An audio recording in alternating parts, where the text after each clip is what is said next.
Serikali nitakayoiunda ina dhamira ya kutafsiri na kutekeleza ilani ya uchaguzi mkuu ya Chama cha Mapinduzi 2025 hadi 30, mipango mikuu ya maendeleo.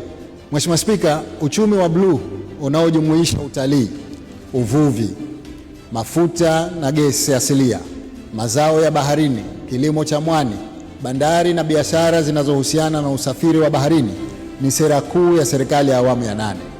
Katika kipindi cha pili cha uongozi, serikali itaongeza jitihada za kuimarisha sekta za uchumi wa bluu ili kuchochea kasi ya kukuza uchumi wetu katika utalii.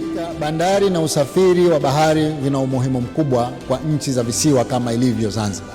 Katika kipindi hiki tutaendeleza ujenzi wa bandari jumuishi ya Mangapwani inayojumuisha bandari za mizigo, uhifadhi wa makontena, uhifadhi wa mafuta na gesi pamoja na uhifadhi wa nafaka.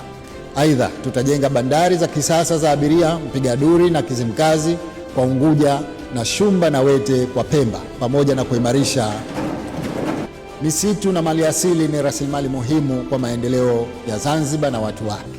Kwa kuzingatia hilo, serikali itachukua hatua za makusudi kulinda na kusimamia maliasili na misitu yetu kwa matumizi endelevu kwa manufaa ya kizazi cha sasa na kijacho.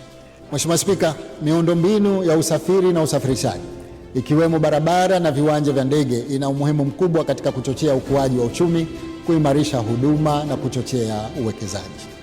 Katika kipindi hiki, serikali itaendeleza ujenzi wa miundombinu ya usafiri.